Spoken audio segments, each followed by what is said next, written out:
Okay, everybody ready? The time is 6:09 p.m. I'd like to officially call our legislative session to order. Mr. Truesdale, could you please call the roll? Ms. Davis, Present. Ms. Green, Present. Mr. Jones, Here. Mr. Lawson,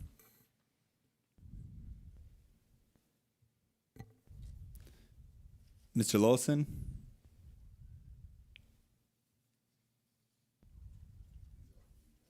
yeah, he's unmuting his mic. There you go. Yep. Thank you. All right. Thanks. Ms. Rolls, Present. Mr. Rodriguez, Present. Ms. Hill. Present, thank you. The invocation this evening will be led by Councilwoman Green. Thank you, President Hill. As we begin February and head into the second week of February, I think it's important for us to recognize Mr. Carter G. Woodson, who established Negro History Week, which was then expanded into Black History Month. Even though on many levels it's trying to be erased, I think it's important for us not to forget the history and recognize it and speak it. So just taking a moment to recognize our history and celebrate Black History Month as we are now 10 days into February. And then also just to send our thoughts and prayers to everyone in Harrisburg that needs thoughts and prayers and everyone in our nation. So thank you. Thank you. Thank you, Councilwoman Green. Will everyone please rise for the Pledge of Allegiance?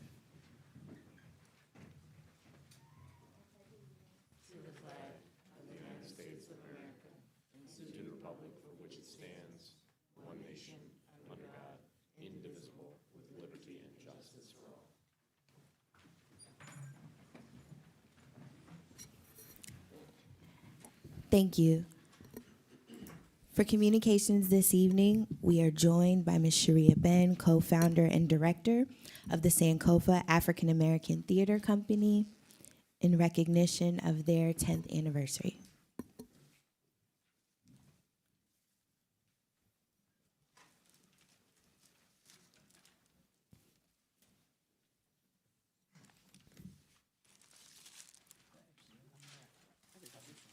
Thank you.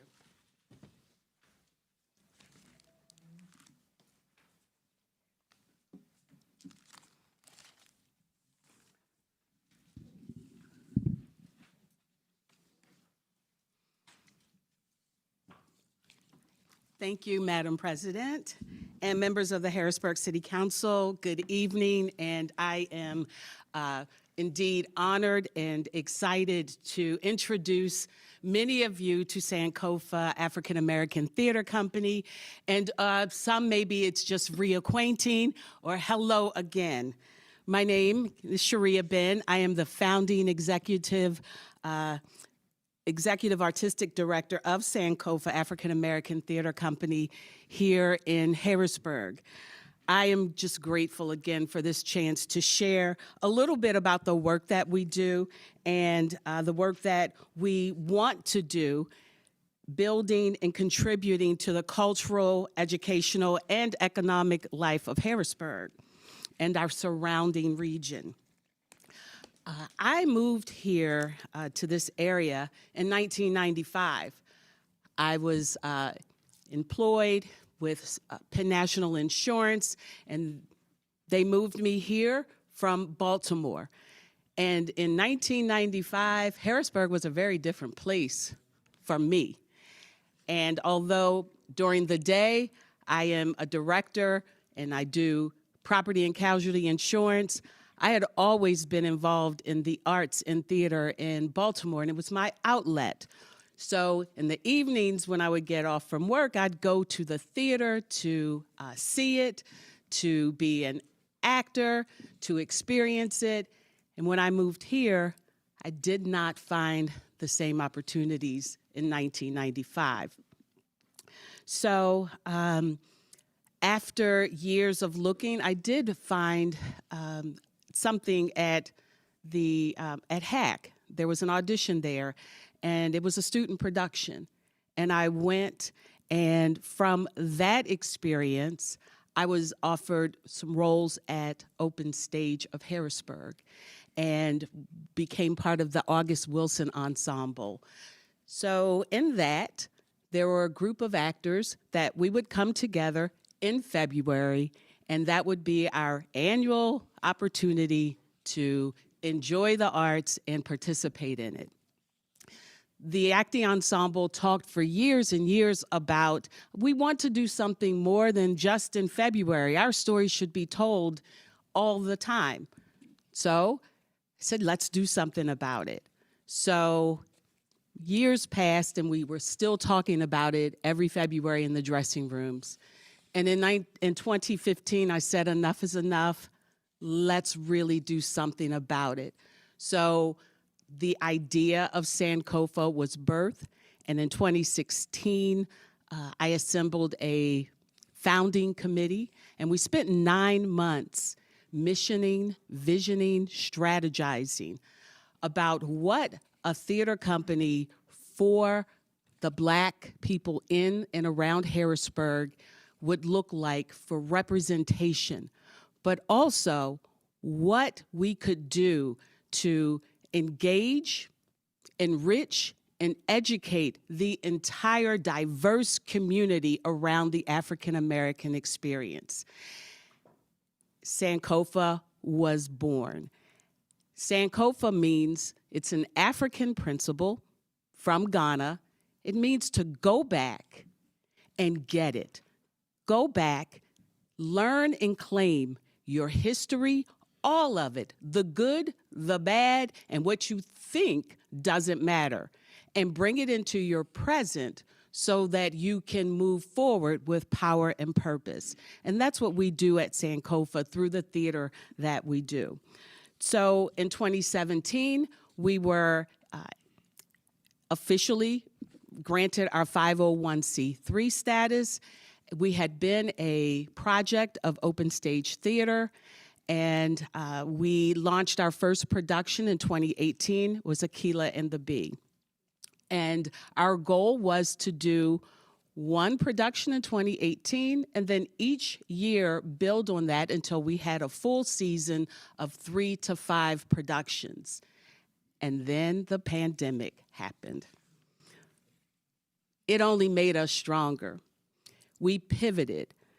We strategically went into Sankofa with the idea that we would go into existing theater spaces, and for that model financially, it would take the burden off of us in terms of having to carry a large overhead of a physical space. But also, that's where work needed to be done, in the places that were already doing theaters, that were already telling stories, but not telling our stories or not understanding how we, as African Americans, as people of color, interacted and needed to be represented on their stages.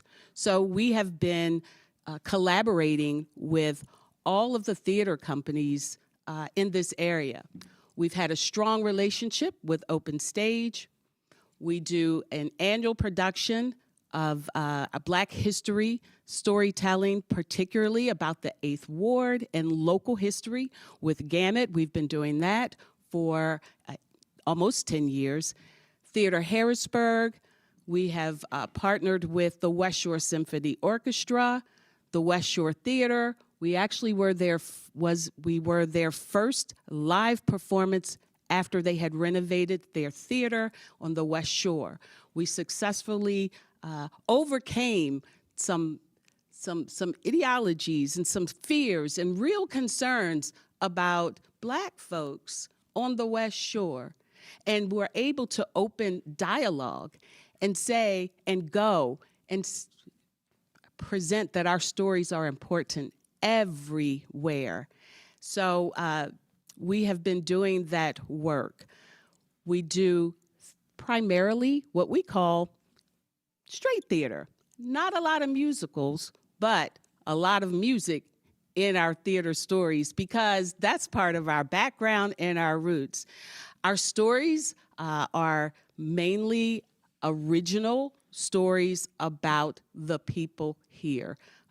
The 8th Ward, We have found a niche in telling those 100 voices, the stories of the 100 voices that of the names that you see listed on the pedestal, on the beautiful monument that is over in Soldiers, over on the Capitol grounds.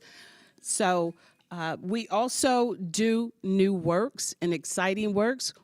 Aquila and the Bee. We've done works about Emmett Till. We are now getting ready to, and we invite you all, we open on Saturday at Gamut Theater, the story of Ephraim Slaughter, Freedom's Witness. We've been able to engage a playwright from Philadelphia to write this. This is a work that's also in collaboration with the National Civil War Museum. We have been able to employ in active, and we pay our actors, we've been able to employ over 100 actors in our 10 years, but we're going into 10 years, and pay them for their work. That's a stake in the ground for us, that we pay all of our actors, our designers, anyone who's involved in our production. How do we do this?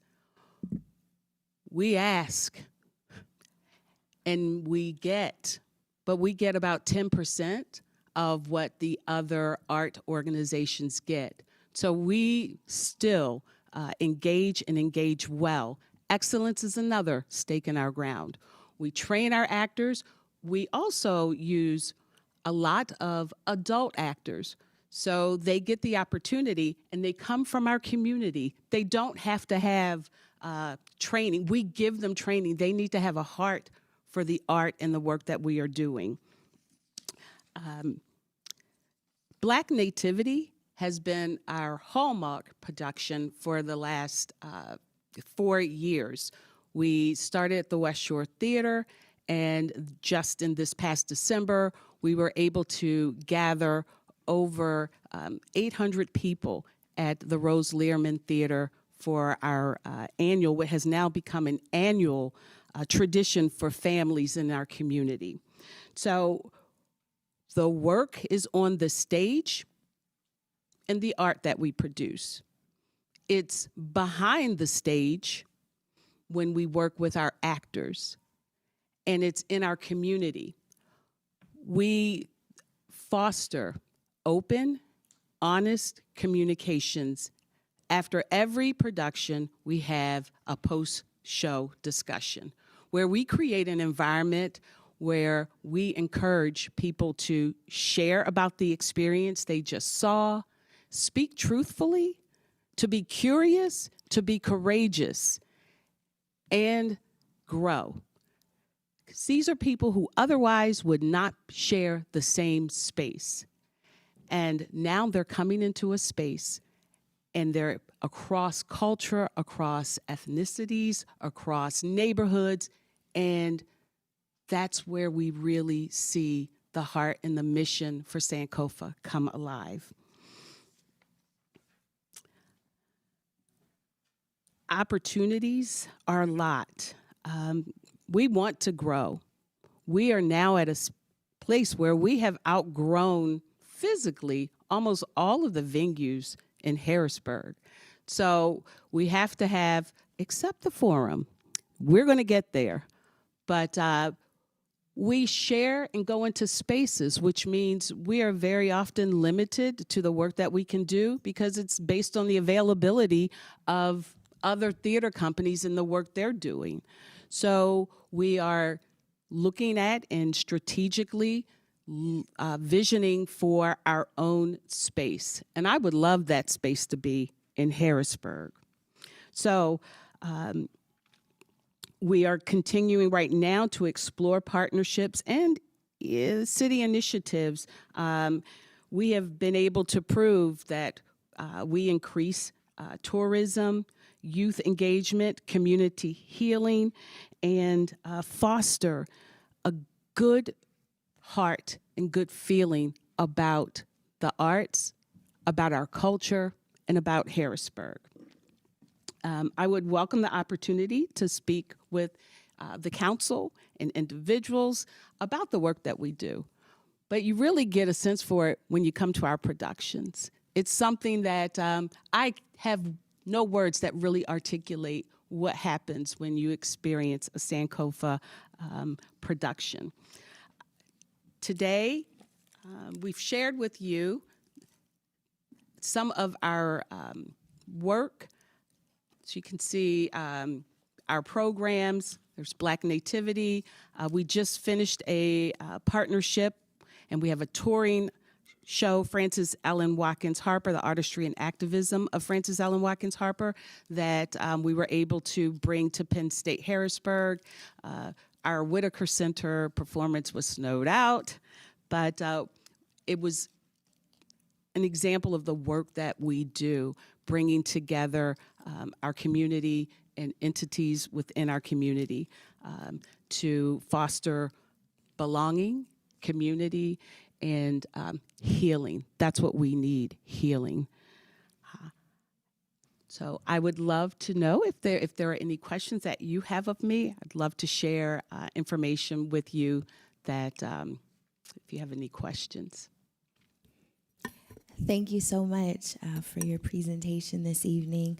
My great-great-grandfather is one of the 100 names listed on the orator's pedestal, Daniel Potter. So, Daniel Potter, okay. yes. Sankofa's goal is to tell or touch every single one of those names. So far, we've done 47 of them. So I'm going to look up your great-great-grandfather, Daniel Potter, Yes. on that list. Mm-hmm. All righty. He's listed as a clergyman, yes. So thank you. I've attended the Black Nativity for the past few years with my church. So thank you very much. We're really excited that you were able to join us. We do have a proclamation, so just bear with me for a moment.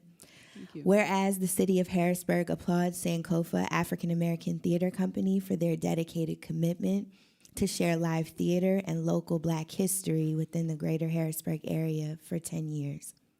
And whereas Sankofa African American Theater Company exists to engage and enrich the Harrisburg region around African American perspective on relevant issues through thought-provoking theater that reflects artistic excellence. And whereas Sankofa African American Theater Company was born in 2016 after a founding committee met over 9 months, as you shared, to complete missioning, visioning, strategic planning, and program development.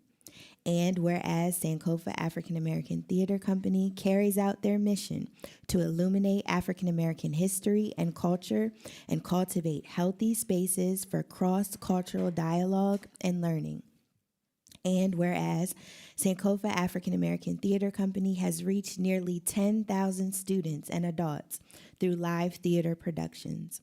And whereas Sankofa African American Theater Company has strengthened the cultural and education landscape of the regional community through 12 artistically strong live theater productions of both new and published works. And whereas productions include Ephraim Slaughter, Freedom's Witness, The Artistry and Activism of Frances Ellen Watkins Harper, Black Nativity, Unfolding Esther, The Untold Story of Esther Popel Shaw, The Colored Museum, Voices of the Eighth, Part 3, Part 2, various parts, The Call of Crusades, Mary Speaks, Intimate Apparel, The Jackson Rooming House, Music's Resting Place, and the list goes on. For colored girls who consider suicide when the rainbow is enough, one of my favorites.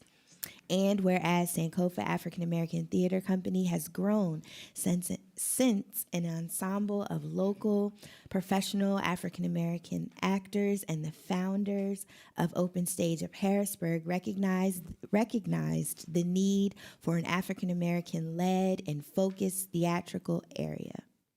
And now, therefore, be it hereby proclaimed that Harrisburg City Council commends Sankofa African American Theater Company for their vision.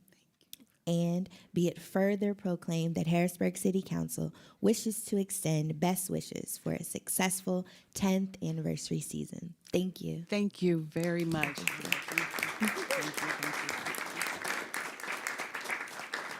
If you don't mind, we'd like to take a picture. Yes. Thank yes, you. Thank you.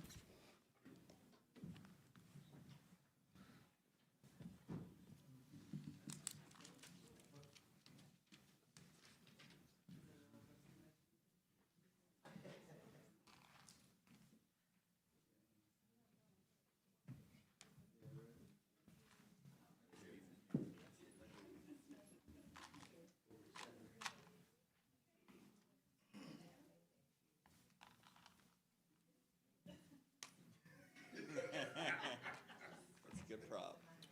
All right, here you go, guys. Ready? 1, 2, 3. 1, 2, 3. Good photo. Good job. We're good. Yes, thank you.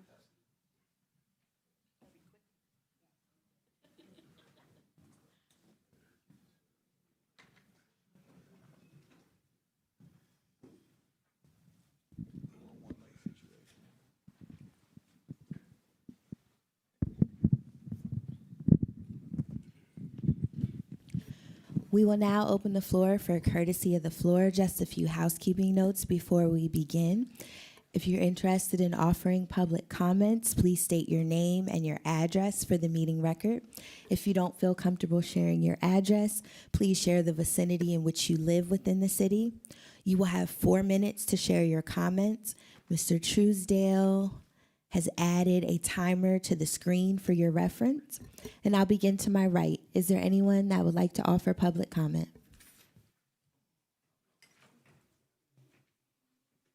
Hello, it's Ed Jurok, 1521 2nd Street. I just want to comment about the snow removal process. And I'm sure there's a lot of people who have different opinions or whatever, but my point is I hope you guys can find some funds to maybe hire an independent consultant to come look at what equipment we have, our people, our process, whatever. I know it's a complex thing, but I'm sure we're missing some equipment or whatever, and I think we need an independent voice to define that and maybe build a 5-year plan to properly fund whatever it is we need. So, thank you. Thank you. Is there anyone else to my right that would like to offer public comment? Yes, my name is John Saxton, 637 Minnick Street, Harrisburg, Pennsylvania. I'm born and raised in this city, and I had some issues, and I just had to come in and let you guys know the experience that I had. I watch the news, I'm pretty sure everybody does, but when I had an issue, I came down here a couple weeks ago. I ran into Mr. Trisdale, and I went over the situation. He set up a meeting with Mr. Rodriguez, and eventually I went to see Mayor Williams, who took the time out of her day to see me and help take care of the issue.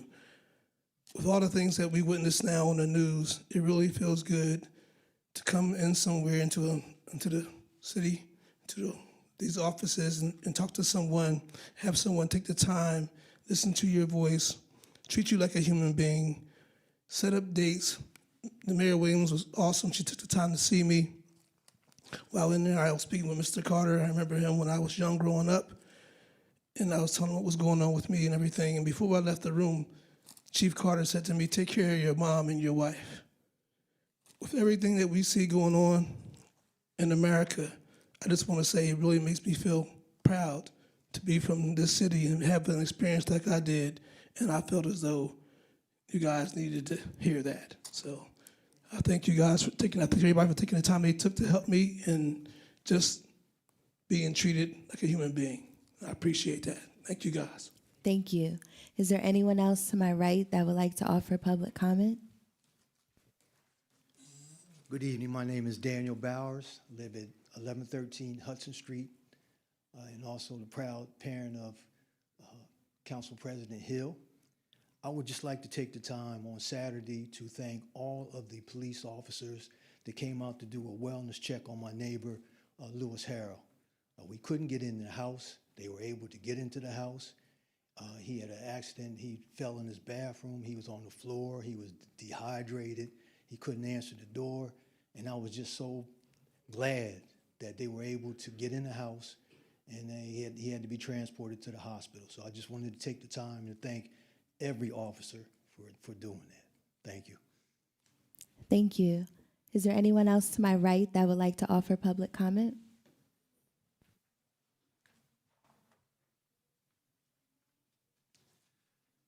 Good evening. I am Brian Kiesling from Midtown.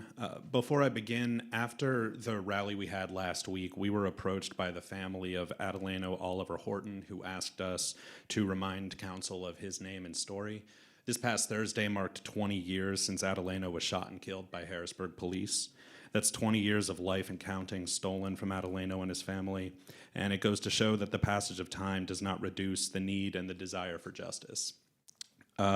Regarding the legislation on ICE that's up this evening, we had a chance to review it and feel that it is important for it to be amended and supplemented to make it stronger so that it can actually protect people. There are effectively two ways for the city to approach dealing with ICE. The first way is good and the second way is bad. Based on what I've seen and heard, I believe members of this council support the good way. The good way is for the city to actively protect people from being kidnapped by ICE so they don't get kidnapped or terrorized at all. The bad way, unfortunately, is the approach that some other members of our mayor's administration seem to be taking, which is to not do anything to actually stop the kidnappings from happening. But when they do happen, the city can say, well, we did what we needed to do to cover ourselves. And as it stands now, the ordinance on the agenda tonight falls into that second category. It doesn't stop ICE from doing anything. It really just prevents the employees of the city from going the extra mile to helping ICE more than the city otherwise would. There is concerning language in this ordinance, such as basically saying that resources wouldn't be used to detain or investigate or arrest people based solely on the immigration issue, but that does leave the door open for immigration to be used against people as long as literally anything else is tacked on to that investigation. It also talks about not granting federal immigration agents access to non-public city property. I don't see why the city can't ban immigration agents from public city property. We know that this city has the power to ban people from public property in various ways. We've seen it happen before. What comes to mind is homeless people and encampments. I think it should be no problem for the city to have creative legal solutions to keep ICE off of public property the way we were able to keep residents off of public property just because they are homeless. I did take a few minutes to look at some city codes, and off the very top of my head, ordinances about disturbing the peace or banning malicious loitering and prowling struck me as possible avenues for preventing ICE from being here. That is from 15 or 20 minutes of perusing our city codes online. So I therefore have full faith and confidence in the city solicitor, who has far more qualification and experience than me, to come up with creative ways of looking at city laws that exist and city laws that don't yet exist to be able to apply the law to protect the people, and not just for the city to be able to say, we're covering our ass. I do hope that the mayor's office would be on the front lines of this, because the mayor has been silent on it, and we need the mayor on the front lines of protecting the people. That silence has been noticeable. There are community members who have a draft of alternate legislation that the city could take a look at and pass, modeled on other cities' welcoming city initiatives. While that also has room for improvement, it is more robust than the current draft that is on tonight's agenda, and it does give us more room to build to keep people safe. So our calls to action remain the same. We want the city to permanently cut all ties with immigration enforcement, actively protect residents from immigration enforcement, and surveillance that gives the Harrisburg police more power to monitor and control people. Thank you very much. And again, I know you're the council and not the mayor, but the mayor's silence has been noticeable. We need her on the front lines of this to protect the city, and we need her and her office to work with the council to give us more than what we've got. Thank you. Thank you. Is there anyone else to my right that would like to offer public comment?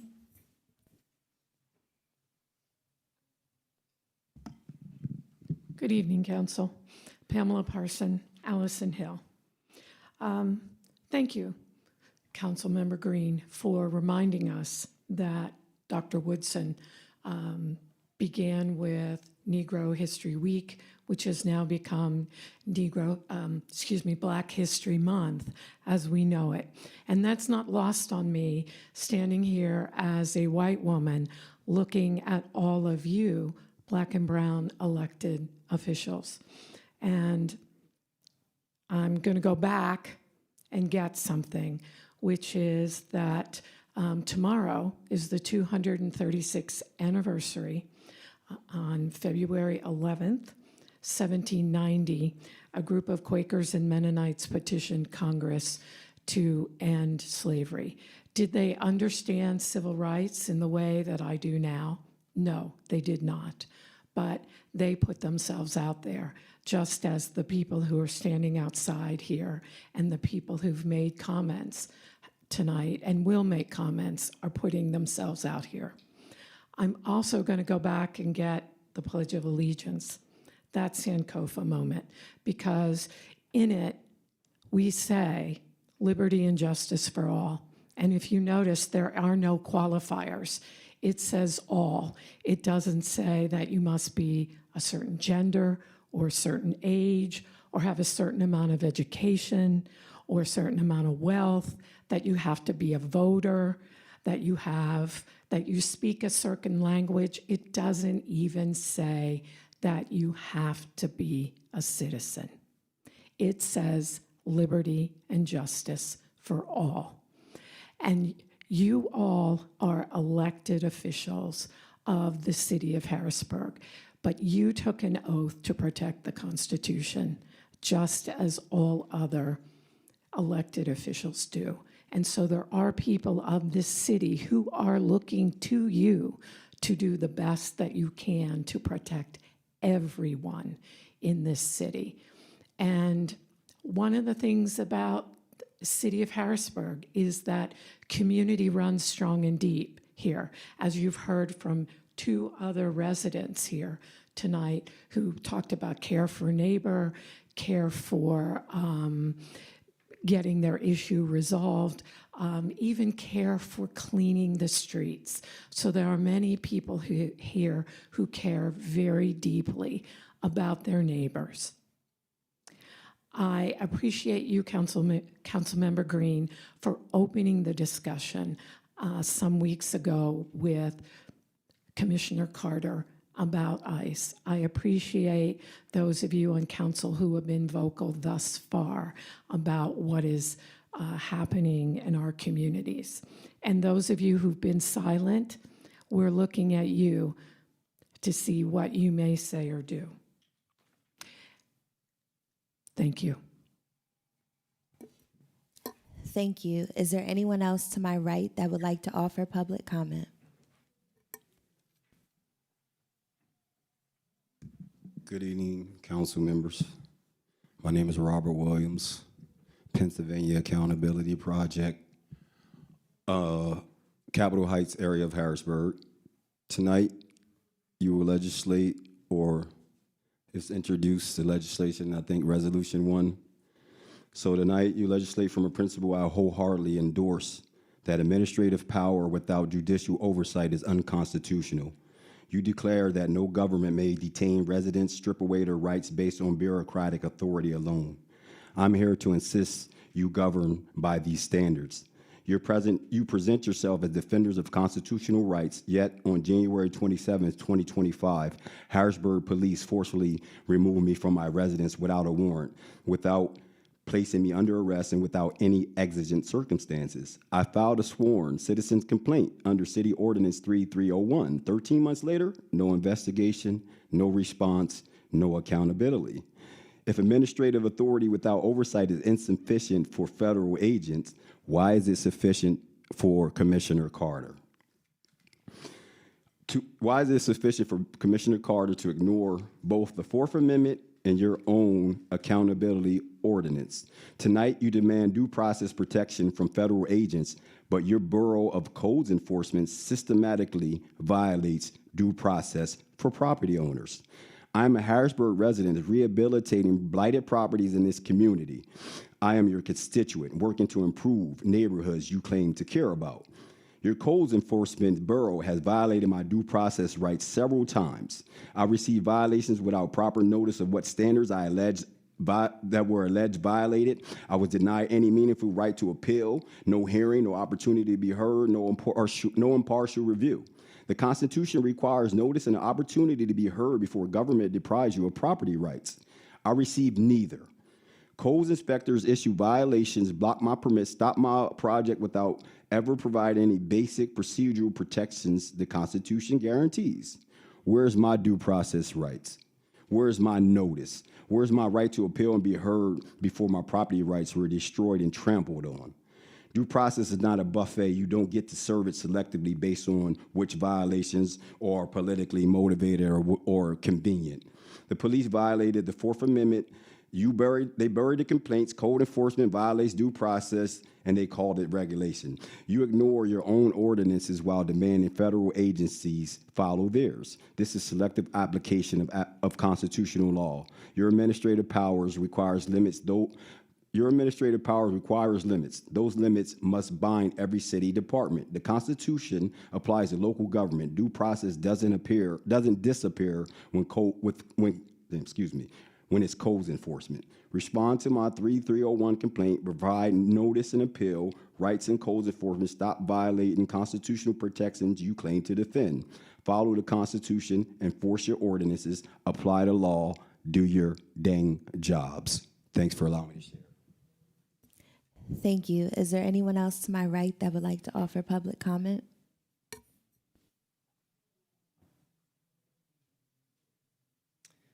Hello, my name is Gabriel Guevara. I live in Midtown. Watching the horrors that ICE has done in Minneapolis and other cities, I fear for the safety of my neighbors if Harrisburg continues to cooperate with ICE. As a Puerto Rican, I fear for my Latino community who might not look or sound like what an ICE agent deems citizens should look or sound like. And once our neighbors have been kidnapped off our streets, what's to come of their well-being in custody? I'd like to bring up the case of Chao Feng-Ji, a 32-year-old Chinese citizen who died in ICE custody on August 5th, 2025 at the Moshannon Valley Processing Center nearby in Clearfield County. He was found hanging in a shower room and his death was ruled a suicide, though his family has filed a lawsuit demanding transparency regarding his treatment and isolation. I urge you to research the conditions of other ICE facilities in the country. Residents of this city can't even count on our government to sort out malpractice at Dauphin County Prison, so we don't need to see any more neighbors in needless danger now because they are in custody with ICE. Some members of the community put together a draft of alternate legislation that council could consider in place of the legislation they have on the agenda tonight. This legislation would be based on other cities welcoming city initiatives. And while this draft isn't perfect, it is more creative than the legislation on the agenda for tonight and gives the city more room to take meaningful steps on protecting Harrisburg residents. There is always more we can do to protect our communities. A member of the community has already emailed this draft to city council members, and we ask that city council take this input from the community seriously. We as residents want to play an active role in working with the city to keep all of our residents safe from ICE. Thank you. Thank you. Is there anyone else to my right that would like to offer public comment? Seeing and hearing no one, anyone in the middle section?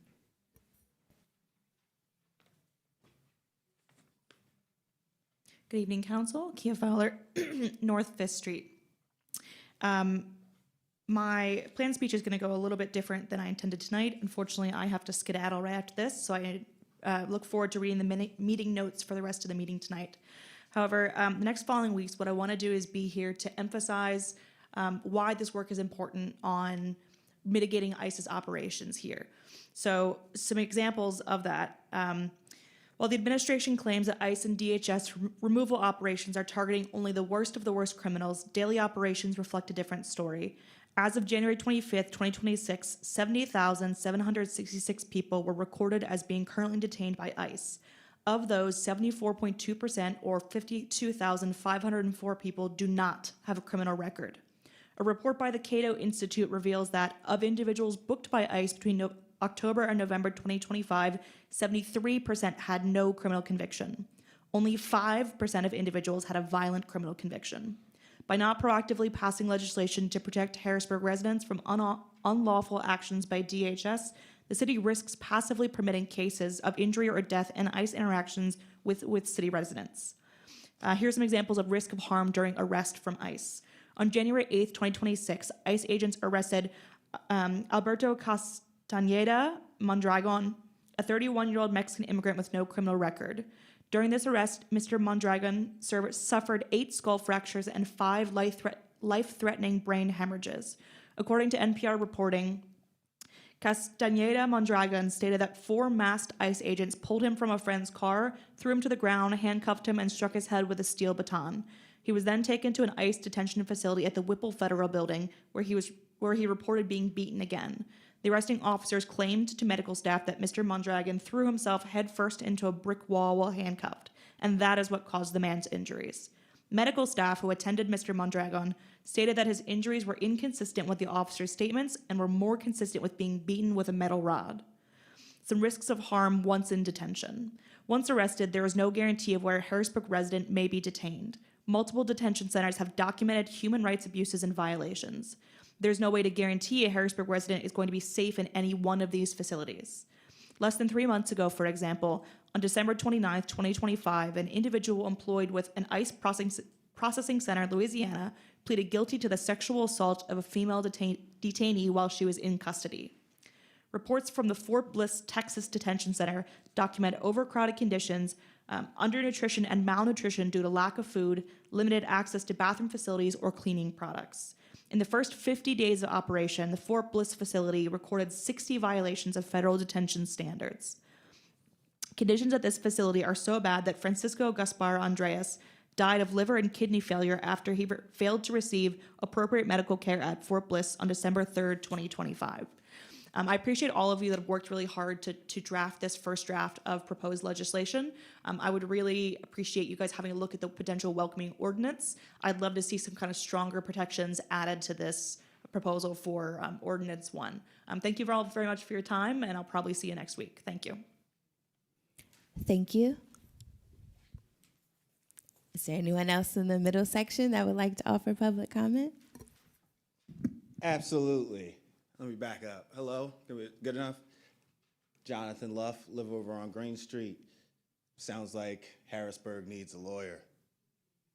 So I have come here to tell you all that I have accepted a position at Scaringi Law Firm where I will be taking my talents and we will be practicing criminal law. I am back, and y'all need some free legal advice to the camera. Do not talk to the cops. Period. Call your boy first. If I'm not there, you have nothing to say. We handle civil rights cases. We handle employment cases. We handle personal injury cases, slip and fall. Here's the short end of it, Harrisburg. When you asked me, Mrs. Rawls, I'm sorry, Councilwoman Rawls, I apologize. When you asked me to sit still and stay here, I'm not gonna go back home. Harrisburg has a lawyer. Let it be known there is a black lawyer here. I am here for you guys. Call your boy, okay? That's the lawyer part. Secondly, foundation-wise, I have started a foundation and I am looking for talent. 14 to 25, May 30th at Penn State Harrisburg, my foundation in honor of my late son. We will be giving away $1,000. I'm looking for the singers. 14 to 25, $1,000 on the line. Now, personally, like I said, I'm from Philadelphia. I think the winner's gonna come from Philly, but maybe I'm wrong. So that's the second thing. And lastly, I'm glad there are cameras here because here's my Zenkofa moment. To the young black boys and girls, there is a child-sized hole in my heart that I need to have some faith that y'all believe in yourselves. I do not want to hear that you cannot make it. I want you to look at me and hear me clearly. I have made it. I will show you how. You can be a lawyer. You can do the things. We will start debate teams. We will start trial teams. I promise you, I am here to stay. All I need is your energy. Give me some energy, and we got the rest, Harrisburg, all right? Before I lose control, because my girls say I'm a little dramatic, so here's my card. Thank you. Is there anyone else in the middle section that would like to offer public comment? Thanks for the opportunity to speak. My name's Sam Dunkla. I'm on Edward Street up in the 14th Ward. Just have a very short, quick little comment to talk about snow removal and the potential that City Council has to really make an impact. So here's the deal. Our house is on Edward and Susquehanna Street, way up almost in the next township. It's a forgotten little alley. There's many, many like it in the city.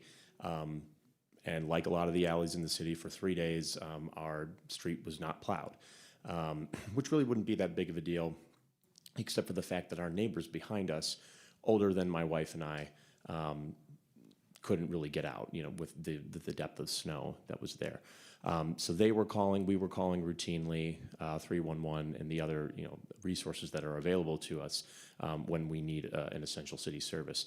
And, offering all apologies and all excuses and everything like that for the overwhelming nature of the storm. We haven't had snow like this in a long time.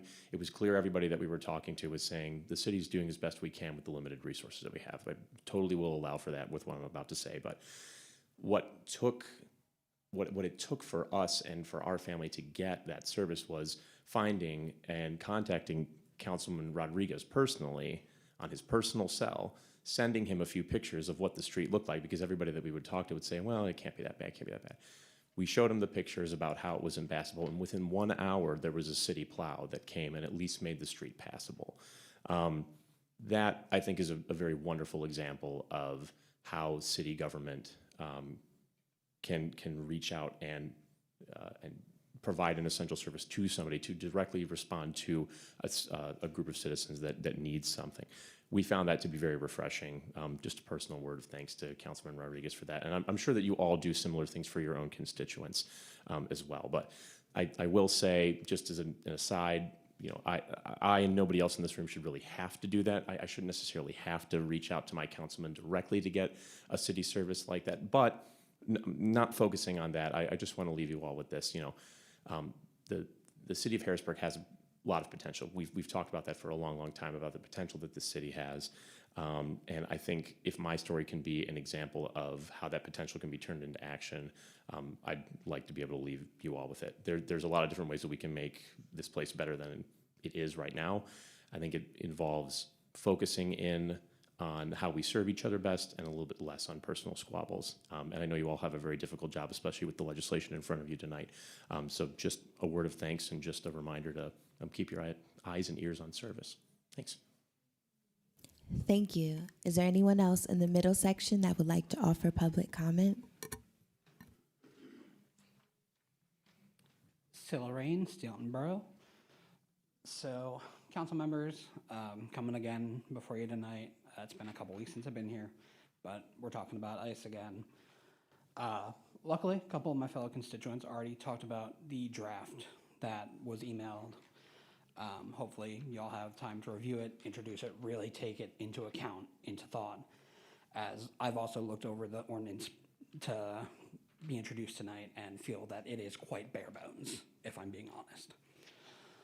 Now, on to what I'm actually here to talk about. I'm here again to urge the council to pass a resolution to prevent ICE from deputizing local law enforcement and to protect the citizens of the city from having their constitutional rights as American citizens violated by armed thugs.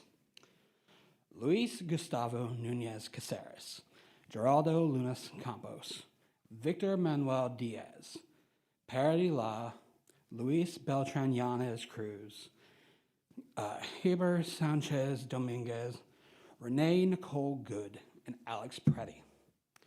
8 deaths in ICE custody or publicly shot in the streets in the month of January of 2026 alone.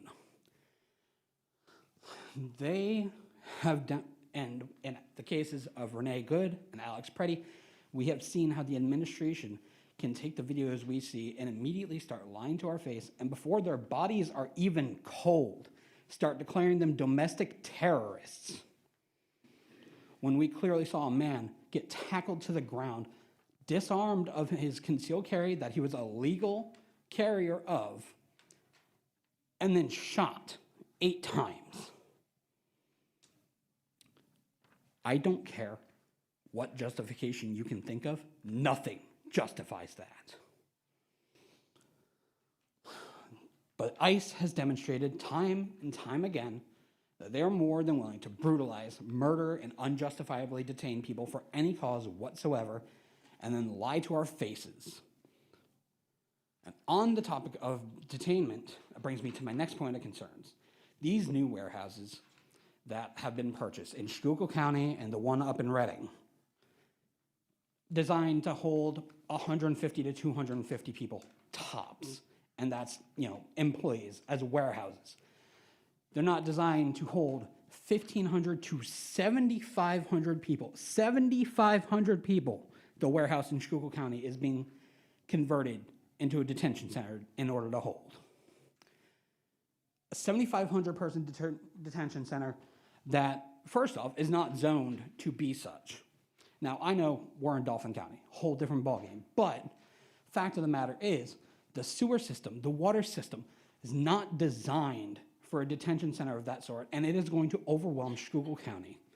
And we could see backlash from that as far over here as Dauphin County, and any support for ICE to construct a detention center, even supporting ICE in the first place, is still allowing for that kind of infrastructural damage to occur here. When, we've all seen the river outside. We've all seen the Susquehanna. We're still struggling to get that cleaned up, let alone if we have ICE trying to open another detention center here. So, not only that, we have people held for months, for years, without charge, without being able to be contacted by their families, by their attorneys, having CBP and ICE lie about their status while they're being transferred. There are ongoing cases because there are so many being held like that. I realize I'm over my time. I didn't even get halfway through what I wanted to talk about, but I hope you all understand the severity of this ordinance that you're discussing tonight, this legislation that you're presenting. And to my citizens of Harrisburg, the ones not here and the ones outside practicing your First Amendment rights, remember that we're in this together. Thank you for your comment. Is there anyone else in the middle section that would like to offer public comment?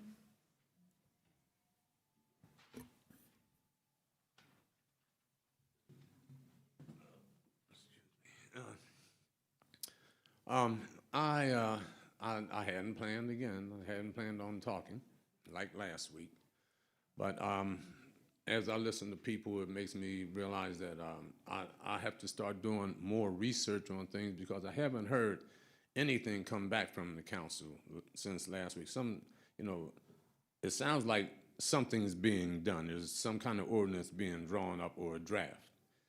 Is that draft here now? Is it over here? No, it's Okay. available online. Oh, it's just online. So we couldn't print that out, could we? It's not possible to print that out today. Well, I just want to say that all of the things that are happening to these people, everybody, we can always say, wow, it didn't happen to me, but it keeps happening. It keeps happening. And we have a crook who is in charge of a 50,000-man army, his personal army that he just, if you had the right to just put on a mask and grab a gun, buy a $25 badge, and just go into people's house and pull them out, what kind of country would this be? If anybody could just do that, and that's where because he's the president, he feels that he can do anything he wants. He can come in here. He's shot white people, he's shot black people, Spanish. He's taken people, putting them in the worst penitentiaries in the world. Think about that. If you kill 5 people, you don't go to the worst penitentiary in the world. But he's just, for his little base, he's saying, look, I'm gonna show y'all how cruel I can be to these people. I don't like them people. I don't want y'all to like them people. I spoke to a guy the other day on my job. He said to me, he said, "Hayes, well, what do you think about Trump?" And I said, "Well, to tell you the truth, I think he's the worst human being that has ever been on this planet." And he said, "Oh, well, I like him." I said, "Well, why do you like him?" He said, "Oh, because those transgenders, wait a minute. Why do you like him? Because those homosexuals, because, and all of these things that he comes out and says, I hate these people, so we want y'all to hate them. So stand behind me so we can crucify these people. Once we get finished with the Spanish people, then we'll come to the Somalis.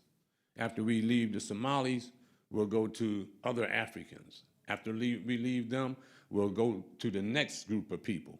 We're not coming after the white people, and I'm not trying to be smart or anything like that. He cares about the white people, but if you got money, he loves you. He'll do anything for that dollar, as we've all seen. Look what he did to, he threw out Obama's portrait out of the White House and put Putin's portrait in his place. I mean, come on. What kind of stuff? He's got this thing with Putin where he feels like he can just do anything he wants, and they're, this is my buddy here, And so, I don't know what the race differential is in Russia, but when I'm on TV, I don't see too many minorities there, So I think that one thing that he's trying to do, Trump is trying to do, is bring down the whole minority population, and then the next time when these midterms come around, he's going to feel like there's no way I can lose because it must be rigged because there's no minorities around that. Thank can you vote for your me. comment. And thank you for your comment. But we have to do something. This ordinance, I do want to read this ordinance, and I'm going to do a little research this week and try to find out some more things to say when I come up here probably next week. Thank you. Can you state your name and your address for the My meeting name, record? like I said before, is James Brown. I live on Lenox Street in Harrisburg, lifelong resident, and that's all I have to say. Thank you. Thank you. Is there anyone else in the middle section that would like to offer public comment? Okay, seeing and hearing no one. Anyone to my left? Seeing and hearing no one, we will move forward with our meeting agenda. Next, we have the approval of minutes for the legislative session that occurred on February 3rd, 2026. Council members, are there any revisions to those meeting minutes? Okay, seeing and hearing none, the minutes stand approved. We will now move to reports of committees. I will deliver the first report on behalf of the Administration Committee on the work session of February 3rd, 2026. On Tuesday, February 3rd, 2026, the Administration Committee met to discuss two resolutions. Resolution 7 of 2026, a resolution authorizing the City of Harrisburg to negotiate and enter into a professional services agreement with Joshua Bogger to provide sign language interpretation services. Resolution 8 of 2026, a resolution authorizing the City of Harrisburg to negotiate and enter into a professional services agreement with Elizabeth Schieber to provide sign language interpretation services. Mr. Bogger and Ms. Schieber were present to answer any questions council members had. Mr. Bogger and Ms. Schieber introduced themselves. Both are certified sign language interpreters, and both shared how they began signing. Council members expressed their gratitude for their services. One question was asked regarding why Halcyon decided not to move forward with their professional services agreement for 2026.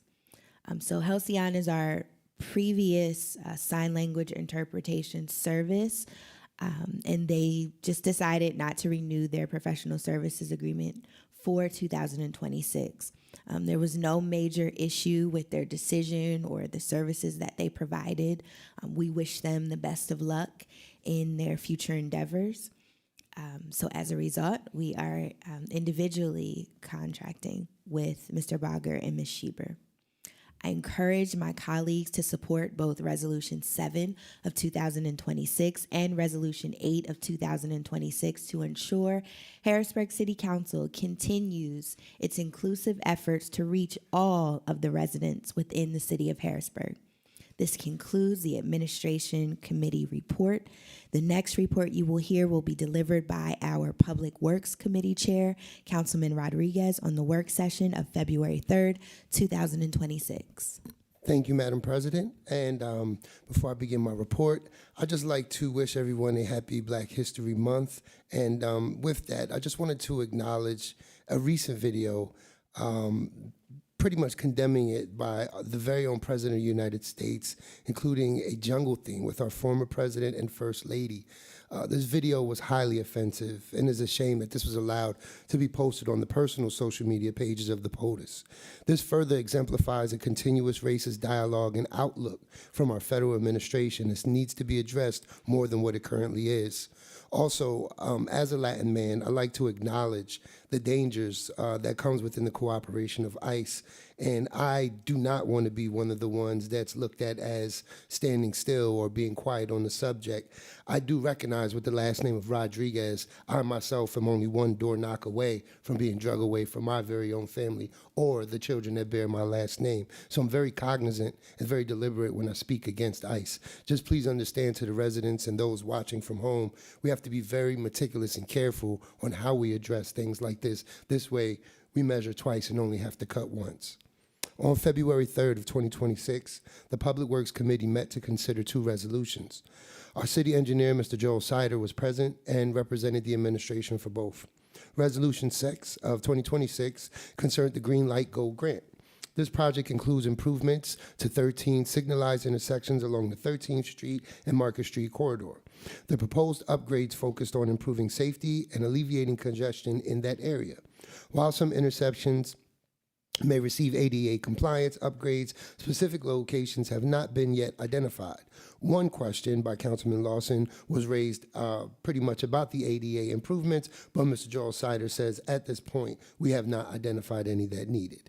Also for discussion was Resolution 9 of 2026 that involved a federal grant application to fund the design phase of a major transportation project.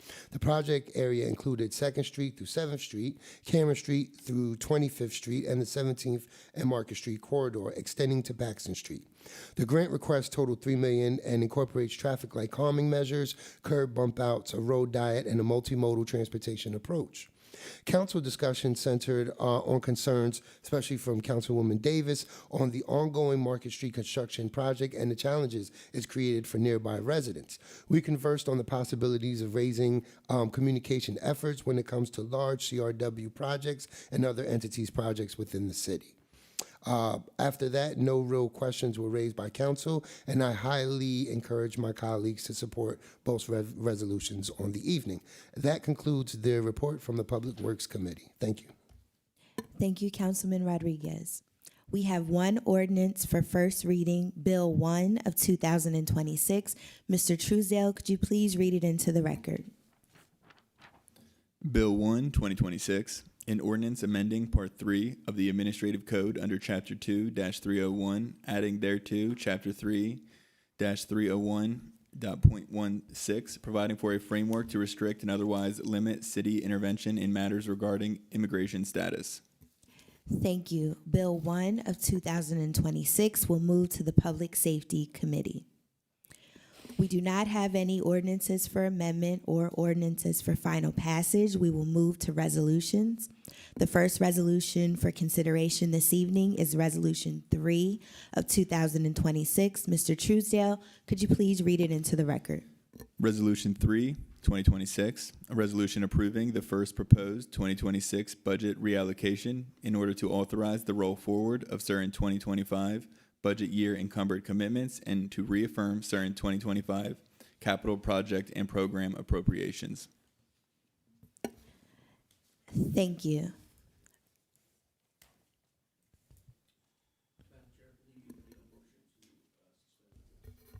I know, thank you. I will entertain a motion to suspend the rules for discussion. So moved. So it's been moved and second. Okay. We have before us Resolution 3 of 2026.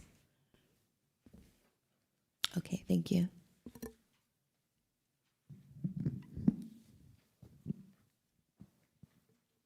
Solicitor Grover, will you be discussing this resolution? Okay, thank you.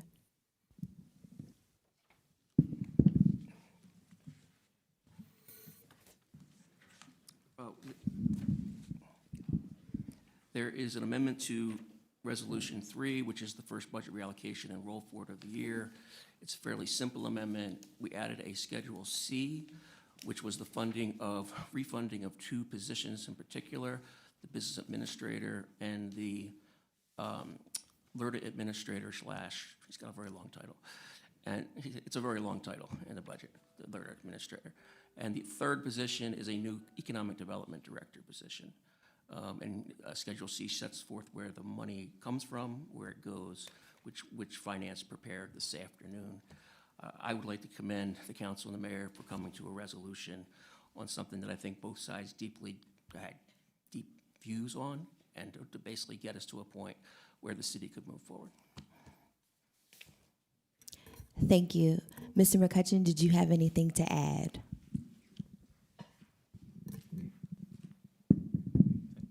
Thank you. Good evening, City Council members. Thank you, President Hill.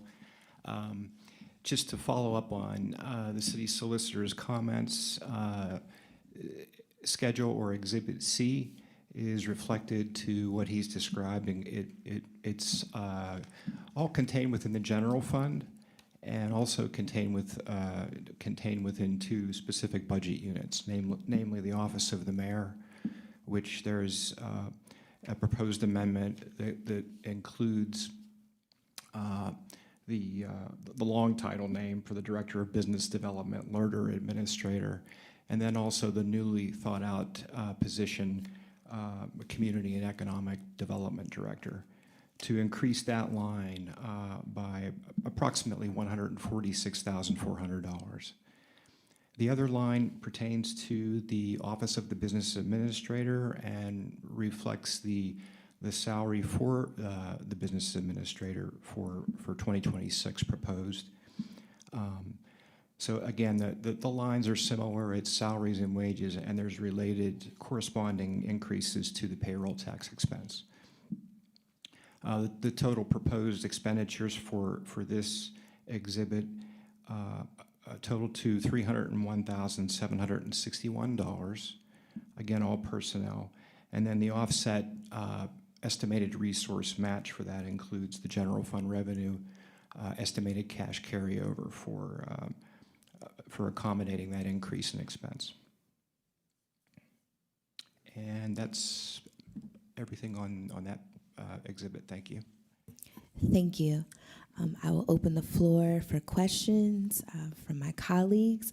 I'll begin with our Budget and Finance Committee Chair, Vice President Jones.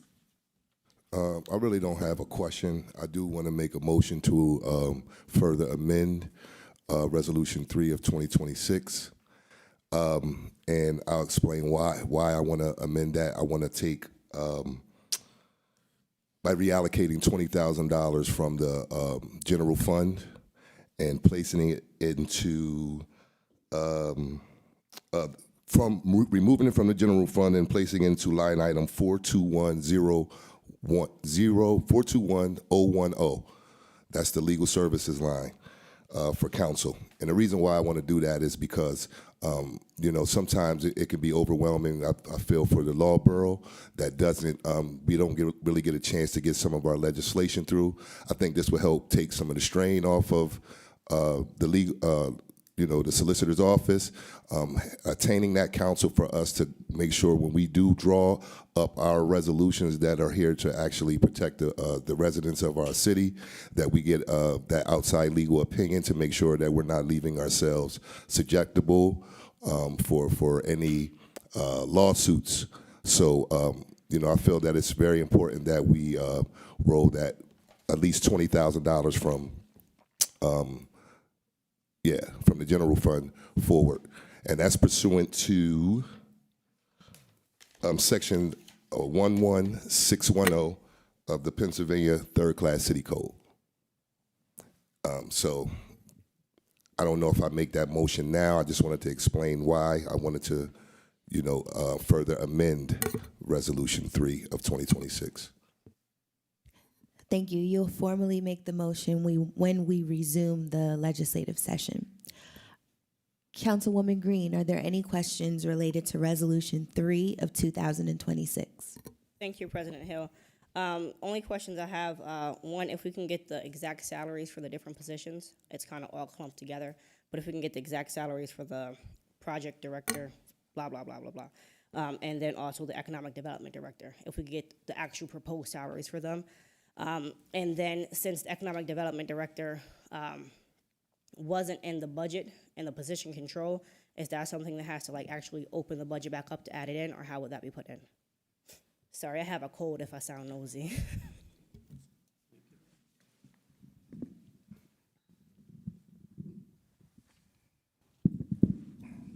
As this resolution amendment is based on what is now a motion before the court and a joint stipulation of the council and the mayor, based on the optional third-class city provision where there's a liberal interpretation of the act in favor of the city, it would seem that you would not have to reopen the budget, and technically you really could not technically reopen the budget. That's why it's attached to a budget reallocation. There are instances in the past when the mayor's office and the council are in agreement to add positions that become necessary in the middle of the year without reopening, and they've done it various ways. But this basically gives a directive to HR, a directive to finance to add the position. I don't have the math in front of me. I don't know if Mr. McCutcheon does. The numbers for the business are exactly the same as proposed in the 2026 budget. The numbers for the project manager / LERTA person is the exact same numbers. The salary number for the new economic development director position is a combination of the funding that was in the community service director's position plus the small portion that came out of the director of DBHD. Those two numbers were simply combined. So it's literally the exact same dollar numbers that were in the December budget that were taken out for those things, put back into these three positions. But I can't tell you I haven't memorized which ones they are. So. I appreciate the sentiment if I could still get it in writing. Sure. Because when it's a clump, I just don't want it to be that now our project director position is making the same as a building and housing director position or economic development director. I just want to make sure that the positions and the salaries, just all line up so that we can all be in agreement, not that after the fact it's oh, we didn't realize that's what the salary was. I think you have a court order that does that for you. But we'll get you the exact numbers. I appreciate the numbers. That's all I have for now. Thank you. Councilman Lawson, do you have any questions regarding Resolution 3 of 2026? Well, Councilwoman Green just asked the question that I had on my mind. I just want to make sure that the person we put in that position is paid a decent salary. So I would like to know what that salary would be. And I guess it's as simple as going back and doing the math.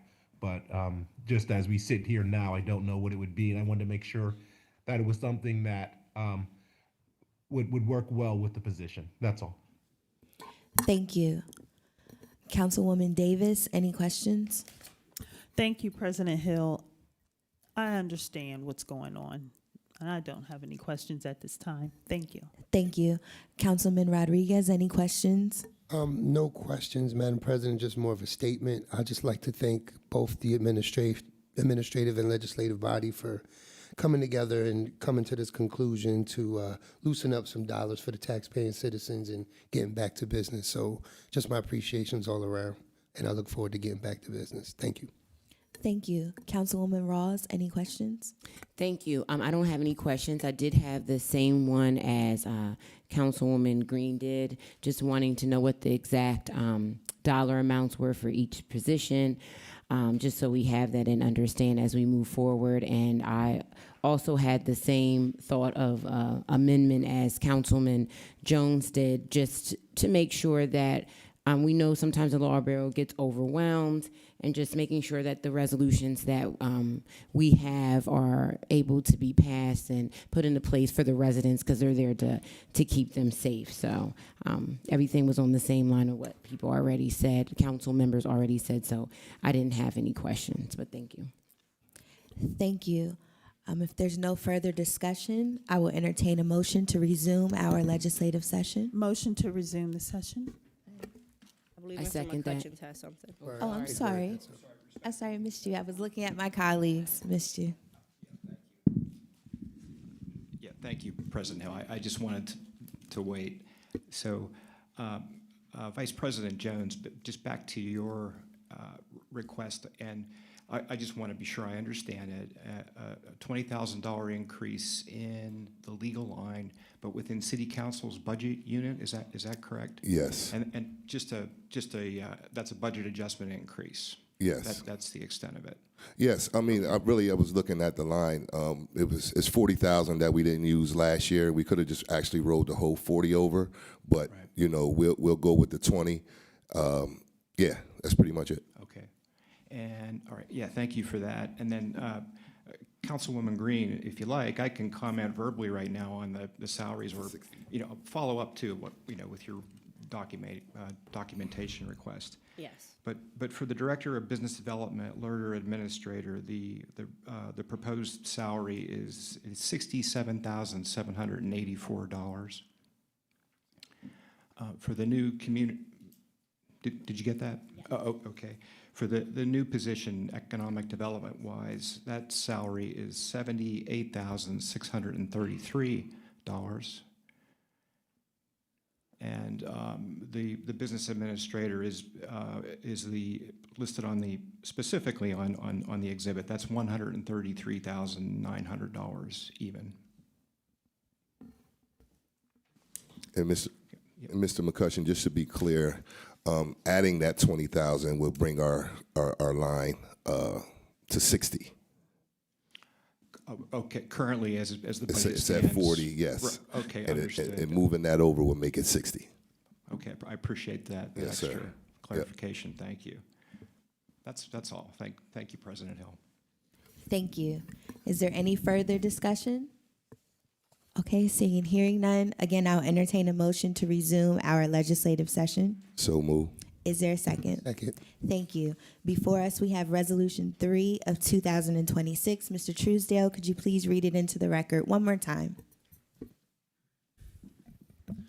Resolution 3, 2026, a resolution approving the first proposed 2026 budget reallocation in order to authorize the roll forward of certain 2025 budget year encumbered commitments and to reaffirm certain 2025 capital project and program appropriations. Thank you. Council members, are there any questions, comments, or concerns related to Resolution 3 of 2026 prior to the introduction of the amendment? Yes, again, I would like to make a motion to further amend Resolution 3 of 2026 by reallocating $20,000 from the general fund and adding it to line item 421010, Council's Legal Services line, pursuant to Section 11610 of the Pennsylvania Third Class City Code. Second. Thank you. Council members, are there any questions regarding the amendment on the floor? Okay, seeing and hearing none. Mr. Truesdale, could you please call the vote on the amendment? Ms. Davis, Yes. Ms. Green, Yes. Mr. Jones, Yay. Mr. Lawson, Yes. Ms. Rawls, Yes. Mr. Rodriguez, Yes. Ms. Hill. Yes. The amendment passes by a vote of 7-0. Okay, thank you. So before us, we have Resolution 3 of 2026 as amended. Council members, are there any further questions, comments, or concerns related to Resolution 3 of 2026 as amended? You can go ahead. I just had a very quick comment. I just really wanted to congratulate council with being able to bring forth a framework that included a framework settlement that included an economic development position, because we see the state that our city currently is in. We see that economic development is a huge part of what needs to be fixed, renovated, and brought to a better position for our residents. So I just want to say thank you to city council members for bringing that abreast and for that being in the reallocation for Resolution 3, because it's much needed. So I just wanted to make that comment. Thank you, Councilwoman Rawls. Councilwoman Green. Thank you, President Hill. I just want to say thank you to everyone who worked on this. I'm glad we made it to this point where we're able to have a resolution. We were able to come to an agreement with the administration. I'm still disappointed that it took lawyers to do so. I would like to say thank you to the solicitor's office for reaching out to the opposing sides and kind of bringing them together to have that conversation, because I think that did help to move things forward. Thank you to everyone for being reasonable as we move forward and just getting us to this point. So I'm glad we got here, disappointed it had to come this way, but looking forward to moving forward with the residents of Harrisburg for the best services possible. Thank you, Councilwoman Green. Vice President Jones. Yes, me as well. I'd just like to commend everyone, the residents, all the attorneys, everyone that reached out to try to bring a peaceful resolution to the issues that we were facing. But I will say that this is a new day for Harrisburg. It's a shining moment for us, I think, with working alongside the administration, being able to resolve these issues to make sure that our city could move forward in the right direction. I think this was important despite the legal, the legal situation, but I think it's huge, and it says a lot to our residents and to this council. Not only this council, I want to commend each and every one of you for standing firm and making sure that we do the right thing for our residents, rather they understand it or they don't. But I think this is a great move. I think, again, a shining moment for the city. We have been able to put to bed some of the old practices that were being going throughout some of these administrations, and I think we have a bright future moving forward. And I really hope that this is the beginning of a new day, that we can really sit and work with our mayor to ensure that our city moves in the right direction. Thank you. Thank you, Vice President Jones. Councilman Rodriguez. Thank you, Madam President. I just wanted to reiterate sentiments from my colleagues tonight.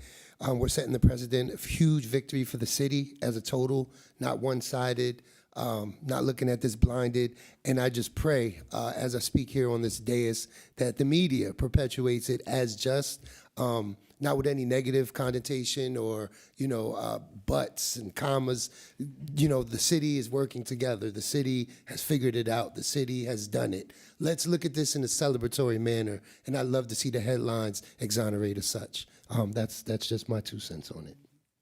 Thank you, Councilman Rodriguez. Councilwoman Davis. Thank you, President Hill. I would just like to thank my colleagues, the residents, and the administration for working together and coming together at this point. I mean, this could have dragged on and on and on and cost the taxpayers a lot more money. So I'm pleased, and I'm looking forward to working with the administration and with my colleagues for the best interest of this residents of this city. Thank you. Thank you, Councilwoman Davis.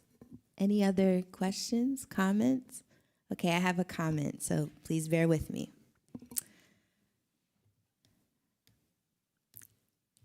I would like the meeting record to reflect that Harrisburg City Council has met this moment in time. Harrisburg City Council initiated a proposal.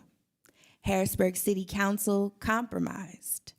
Throughout this entire process, we've kept the residents' interests at the top of our minds. 3 things that I'd like to highlight, then I will read the framework that we shared and what was agreed upon. A standalone director of community and economic development. given the discussion and desperate need to spur economic development within the city of Harrisburg, we feel a sole director of community and economic development will assist in this effort. The practice of the current mayor and future mayors of appointing interim directors ends indefinitely. Finally, an ordinance will be introduced by Harrisburg City Council to stop funding an acting or temporary department head that is subject to the advice and consent of the council beyond 120 days.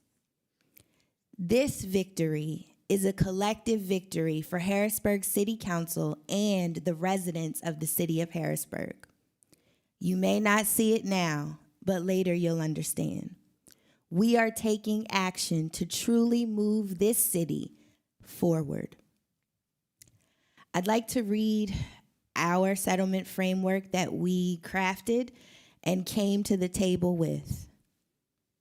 City Council agrees to fund, at that time it was 4 positions, a business administrator, a director of economic development, and it was building and housing development and LERTA administrator. The mayor agrees that she will not reappoint an individual to a prior role, whether an acting, interim, or permanent basis at any point in time. The mayor agrees to end the practice of appointing interim department heads. The Harrisburg City Administrative Code of Ordinances is amended to include a provision that the funding of an acting department head ends automatically on the 121st day after their appointment unless the appointment of such acting department head has been subject to the advice and consent of City Council. The last point was funds are increased for City Council to retain its own special counsel on an as-needed basis, which was covered through the amendment this evening. Final settlement includes City Council will fund 3 positions for the 2026 fiscal year through the budget reallocation process. Specifically, Council will allocate funding for the previously defunded positions of Business Administrator and Project Director of Business Development and LERTA Administrator, and allocate funding to a new position of Director of Economic Development. The latter 2 positions will be a direct report to the mayor or mayor's designee for the 2026 fiscal year. 2, the mayor and council agree to mutually honor each other's respective roles of mayoral appointment authority subject to the advice and consent of the council, and in that spirit, the mayor will identify and appoint a successor to fill the role of business administrator. 3, in addition, the parties agree that the practice of the appointment of an interim department head will be discontinued. If a vacancy in a department head position will remain unfilled for a period to exceed 120 days, the parties agree to confer on the then available options to meet the city's obligations related to the specific department and duties. 4, the parties acknowledge that an amendment to the codified ordinances of the city of Harrisburg restricting or otherwise limiting the expenditure of public funds for an individual serving in the capacity of an acting or temporary department head that is subject to the advice and consent of the council beyond 120 days shall be offered in the form of a 2026 bill for consideration by the council and the public. 5, notwithstanding any of the above statements and representations, it is the express intention of the parties that the mayor and the city council shall each retain all powers and authority granted to their respective branches of local government by law. So, I just wanted everyone to be clear on the framework that Harrisburg City Council brought to the table and the final settlement agreement points that were exercised today. So, if there's no further discussion, we have before us Resolution 3 of 2026 as amended. Mr. Truesdale, could you please call the vote? Ms. Davis, Yes. Ms. Green, Yes. Mr. Jones, Yay. Mr. Lawson, Yes. Ms. Rawls, Yes. Mr. Rodriguez, Yes. Ms. Hill. Yes. Resolution 3 of 2026 passes as amended by a vote of 7-0. Thank you. Next, we have Resolution 6 of 2026. Mr. Truesdale, could you please read it into the record? Resolution 6, 2026, a resolution ratifying a Commonwealth of Pennsylvania Department of Transportation Green Light Go grant application and authorizing the City of Harrisburg to execute any agreements, forms, and documents related to the award of $387,380 to update traffic signal equipment within the Allison Hill neighborhood. Thank you. Council members, are there any final questions, comments, or concerns related to Resolution 6 of 2026? Seeing and hearing none, Mr. Truesdale, could you please call the vote? Ms. Daniel, or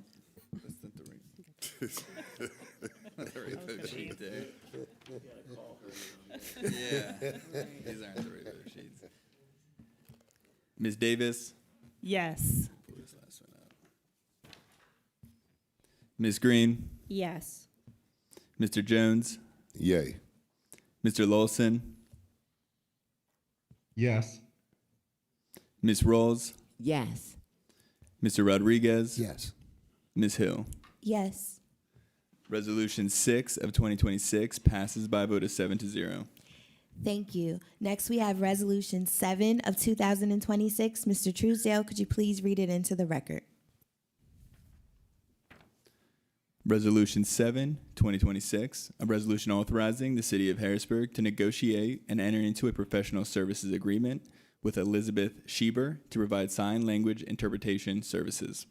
Thank you. Council members, are there any final questions, comments, or concerns related to Resolution 7 of 2026?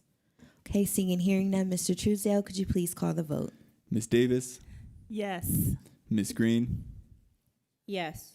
Mr. Jones, Yay. Mr. Lawson, Yes. Ms. Rawls, Yes. Mr. Rodriguez, Yes. Ms. Hill. Yes. Resolution 7 of 2026 passes by a vote of 7-0. Thank you. Next, we have Resolution 8 of 2026. Mr. Truesdale, could you please read it into the record? Resolution 8 of 2026, a resolution authorizing the City of Harrisburg to negotiate and enter into a professional services agreement with Joshua Balker to provide sign language interpretation services. Thank you. Council members, are there any final questions, comments, or concerns related to Resolution 8 of 2026? Okay, seeing and hearing none, Mr. Truesdale, could you please call the vote? Ms. Davis, Yes. Ms. Green, Yes. Mr. Jones, Yay.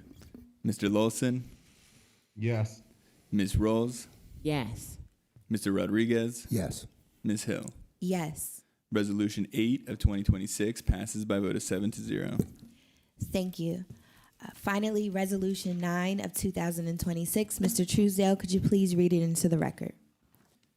Resolution 9 of 2026, a resolution authorizing the submission of a grant application to the United States Department of Transportation, better utilizing investments to leverage development grant program for up to $3 million to improve safety within 4 roadway corridors to include Division Street, North 6th Street, Market Street, and South 17th Street.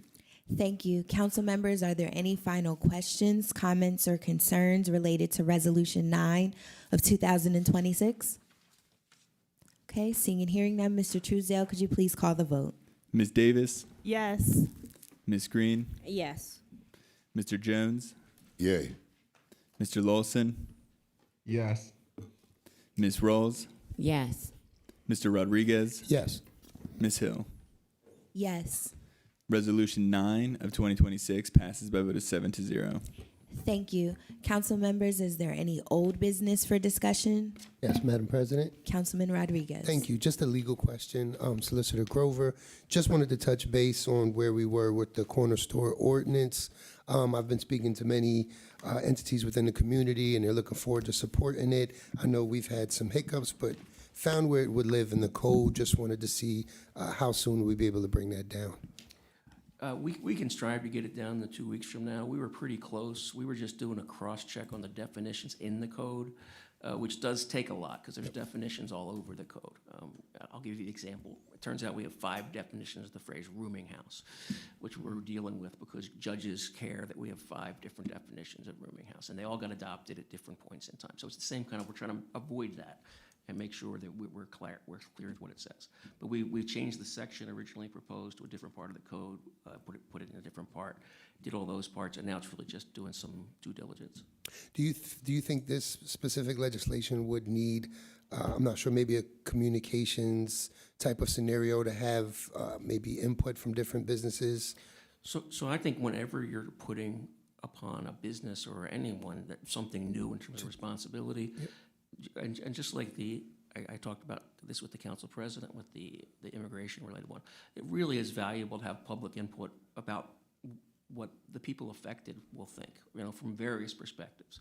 What one neighbor wants, maybe the next neighbor doesn't, but I think council, the more input you can get, because you're really the voice of the people here when you're doing it. And I think it helps balance it. We think we know what people want, but it's good to hear from them. Absolutely. All right, thank you for that. Sure. Nothing further, Madam President. Thank you, Councilman Rodriguez. Councilwoman Ross? Yes, I was going to piggyback off of that note of communication. I just wanted residents to know that Bill 1 of 2026, if they were under the impression it was going to be spoke about tonight, I just didn't want them to feel like something went wrong or it was taken off of the agenda, just to know the process. We read it in for first reading, but it will be talked about during our work session next Tuesday at 5:30, where please come for public input to speak about how you feel about that bill, any recommendations for amendments, or if you like it as it stands. We really want to hear from residents about all bills, resolutions, or ordinance that come in front of us, but just so residents know about Bill 1. Thank you. Any other old business for discussion, council members? Okay, seeing and hearing none. Any new business?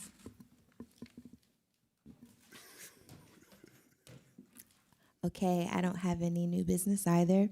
The time is 7:46 p.m. I will entertain a motion to adjourn. So moved. Is there a second? Second. Thank you. We stand adjourned.